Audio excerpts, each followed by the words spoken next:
Who you gonna call? Greetings. This is another Friday and another episode of Joe Lum's Movie Review. This week I'm going to be reviewing the 1984 American supernatural comedy film Ghostbusters, directed by Ivan Reitman and written by Dan Aykroyd and Harold Ramis. When you're done watching this episode, go back and watch the previous episode's movie review on my movie review playlist.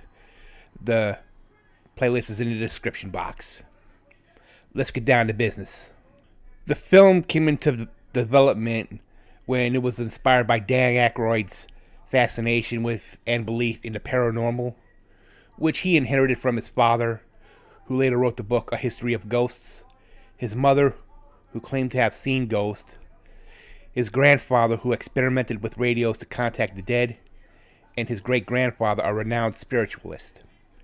In 1981, Aykroyd read an article on quantum physics and parapsychology in a journal of the American Society of Psychical Research, which gave him the idea of trapping ghosts.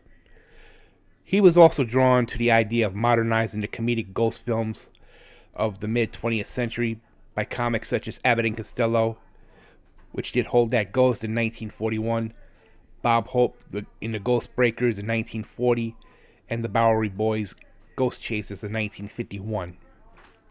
Aykroyd wrote the script intending to star alongside Eddie Murphy and his close friend and fellow Saturday Night Live alumnus, John Belushi, before Belushi's accidental death in March of 1982. Aykroyd recalled writing one of Belushi's lines when producer and talent agent Bernie Brillstein called to inform him of Belushi's death. He turned to another former SNL castmate in Bill Murray, who agreed to join without any explicit agreement, which is how he often worked. Aykroyd pitched his concept to Brillstein as three men who chase ghosts, including a sketch of a Marshmallow Man character he had imagined. He likened the Ghostbusters to pest control workers, saying that calling a Ghostbuster was just like getting rats removed. Aykroyd believed Ivan Reitman was the logical choice to direct, based on his successes with such films as Animal House in 1978 and Stripes in 1981. Reitman was aware of the film's outline while Belushi was still a prospective cast member. This version took place in the future with many groups of intergalactic Ghostbusters, and felt it would have cost something like $200 million to make. Aykroyd's original 70 to 80 page script treatment was more serious in tone and intended to be scary. Reitman met with Aykroyd at Art's Delicatessen in Studio City, Los Angeles, and explained that his concept would be impossible to make. He suggested that setting it entirely on Earth would make it extraordinary elements funnier, and that focusing on realism from beginning would make the Marshmallow Man more believable by the end. He also wanted to portray the Ghostbusters' origins before starting their business. This was the beginning of the 1980s and everyone was going into business. After the meeting, they met Harold Ramis at Burbank Studios. Reitman had worked with Ramis on previous films and believed he could better execute the tone he inherited for the script than Aykroyd. He also felt Ramis should play a Ghostbuster. After reading the script, Ramis joined the project immediately. Although the script required considerable changes, Reitman pitched to the film to Columbia Pictures executive Frank Price in March of 1983. Price found the concept funny but was unsure of the project. As comedies were seen to have limited profitability, he said the film would take a big budget due to its special effects and popular cast. Reitman reportedly said they could work with a $25 to $30 million budget. Varying figures have been cited. Price agreed as long as the film could be released by June of 1984. Reitman later admitted he made up the figure basing on 3 times the budget for Stripes, which seemed reasonable. This left 13 months to complete the film, with no finished script, effects studio, or filming start date. Reitman hired previous collaborators Joe Medluck and Michael C. Gross as associate producers. Columbia's CEO Fay Vincent sent his lawyer to Dick Gallup to Los Angeles to convince Price not to pursue the film, but Price disagreed. Gallup returned to the head office to report Price was out of control. When it came time to rework the script, Dan Aykroyd, Harold Ramis, and director Ivan Reitman began reworking the script at Ivan Reitman's office, then sequestering themselves and their families on Martha's Vineyard, Massachusetts. Aykroyd had a home there, and they worked day and night in his basement for about 2 weeks. Aykroyd was willing to rework his script. He considered himself a kitchen sink writer who created the funny situations and paranormal jargon, while Ramis refined the jokes and dialogue. They wrote separately, then rewrote each other's drafts. Many scenes had to be cut, including the asylum haunted by celebrities, and an illegal ghost storage facility in New Jersey, gas station. Their initial draft was completed when they left the vineyard by mid-July of 1983, and the third and near-final draft was ready by early August. When Murray flew to New York after filming The Razor's Edge to meet Aykroyd and Ramis, he offered little input on the script or of his character. Having written for Murray multiple times, Ramis said he knew how to handle his character's voice. It was decided early on that Ramis' character would be the brains of the Ghostbusters, Aykroyd's the heart, and Murray's the mouth. Aykroyd drew the inspiration from fiction archetypes, put Peter Venkman, Raymond Stantz, and Egon Spengler together, and you have the Scarecrow, the Lion, and the Tin Man. His concept called for the Ghostbusters to have a boss and to be directed into situations, but Ramis preferred they be in control of their own destiny and make their own choices. This led to the development of more distinct identities of the characters. Peter as the cool modern salesman, Ray as the honest, enthusiastic technician, and Egon as the factual, stoic intellectual. Reitman thought the most difficult parts of the writing were determining the story's goal, who the villain was, and their goal, why ghosts were manifesting, and how towering Marshmallow Man would appear.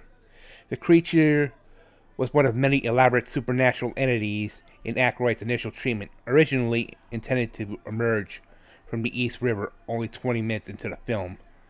It stood out to Reitman but concerned him because of the relatively realistic tone they were taking. Meanwhile, Reitman searched for a special effects studio, eventually recruiting Richard Edlund in a same 2-week span. 3 Columbia University parapsychology professors, Peter Venkman, Ray Stantz, and Egon Spengler, experienced their first encounter with a ghost at a New York public library. The university dean dismisses the credibility of their paranormal focus research and fires them. The trio responds by establishing Ghostbusters as a paranormal investigation and elimination service, operating out of a disused firehouse. They develop high-tech nuclear-powered equipment to capture and contain ghosts, although business is initially slow. Following a paranormal encounter in her apartment, a cellist by the name of Dana Barrett visits the Ghostbusters. She recounts witnessing a demonic dog-like creature in her refrigerator, uttering a single word, Zool. Ray and Egon research Zool and details of Dana's building while Peter inspects her apartment and unsuccessfully attempts to seduce her. What a bastard. The Ghostbusters are hired to remove a gluttonous ghost by the name of Slimer from the Sedgwick Hotel. Having failed to properly test their equipment, Egon warns the group about crossing the energy streams of their proton-packed weapons that could cause a catastrophic explosion. They capture the ghost and deposit it into an ecto-containment unit under the firehouse. Supernatural activity rapidly increases across the city, and the Ghostbusters become famous. They hire a 4th member, Winston Zedmore, to cope with the growing demand. Suspicious of the Ghostbusters Environmental Protection Agency inspector, Walter Peck, asks to evaluate their equipment, but Peter rebuffs them. Egon warns that the containment unit is near capacity, and supernatural energy is surging across the city. Peter meets with Dana and informs her Zul was a demigod worshipped as a servant to Gozer the Gozerian, a shape-shifting god of destruction. Wow. Upon returning home, she is possessed by Zul. A similar entity possesses her neighbor Louis Tully. Peter arrives and finds that the possessed Dana/Zul, claiming to be the gatekeeper. Louis is brought to Egon by police officers and claims that Vince Clortho, the keymaster. The Ghostbusters agree they must keep the pair separated. Peck returns with law enforcement and city workers to have the Ghostbusters arrested and their containment unit deactivated. Causing an explosion that releases captured ghosts, Louis/Vince escapes in the confusion and makes his way to the apartment building to join Dana/Zul. In jail, Ray and Egon reveal that Ivo Shandor, leader of a Gozer worshipping cult in the early 20th century, designed Dana's building to function as an antenna to attract and concentrate spiritual energy to summon Gozer and bring about the apocalypse. Faced with supernatural chaos across the city, the Ghostbusters convince the mayor to release them. The Ghostbusters travel to a hidden temple located on top of the building as Dana/Zul and Louis/Vince open a gate between dimensions and transform into demonic dogs. Gozer appears as a woman and attacks the Ghostbusters, then disappears. They attempt to retaliate. Her disembodied voice demands the Ghostbusters choose the form of the destructor. Ray accidentally recalls a beloved corporate mascot from his childhood, and Gozer reappears as this gigantic Stay-Puft Marshmallow Man that begins destroying the city. Against his earlier advice, Egon instructs the team to cross their proton energy streams at the dimensional gate, resulting in an explosion destroys Gozer's avatar, banishing it back to its dimension, and closes the gateway. The Ghostbusters rescue Dana and Louis from the wreckage and are welcomed on the streets as heroes. End the movie. The film Ghostbusters was released on June 8, 1984, to critical acclaim, and became a cultural phenomenon. It was praised for its blend of comedy, action, and horror, and Murray's performance was often cited out for praise. It earned $282.2 million in its initial theatrical run, making it the second highest grossing film of 1984 in the US and Canada, and then the highest grossing comedy ever. It was number one film in theaters for 7 consecutive weeks, and one of only 4 films to gross more than $100 million that year. Further theatrical releases have increased the total gross to around close to $300 million, making it one of the most successful comedy films of the 80s. In 2015, the Library of Congress elected it for preservation in the National Film Registry. Its theme song, Ghostbusters, by Ray Parker Jr. was also a number 1 hit. With its effect on popular culture and dedicated fan following, the success of the film launched a multi-billion-dollar multimedia franchise. This included the popular animated TV series The Real Ghostbusters in '86, its sequel Extreme Ghostbusters in 1997, video games, board games, comic books, clothing, music, and haunted attractions. Ghostbusters was followed by 1989 by Ghostbusters 2, which fared less well financially and critically, and attempts to develop a second sequel paused in 2014 following Ramis' death, after a 2016 reboot received mixed reviews and underperformed financially. A second sequel to the 1984 film, Ghostbusters Afterlife, was released in 2021, followed by Ghostbusters Frozen Empire in 2024, this year. My overall rating for Ghostbusters is a 90 out of 100. To be fair, the pop culture phenomenon that it would become launched a multi-billion-dollar conglomerate in the process. The film and the animated series that came out 2 years later, they seem to line up perfectly. I did not care too much for the Extreme Ghostbusters in '97, nor did I care for the 2016 reboot, which had all girls in it.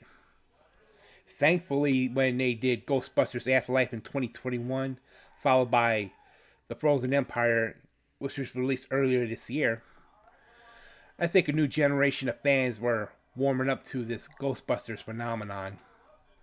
And they got guys like Dan Aykroyd and Harold Ramis, may he rest in peace, and Bill Murray to thank for that.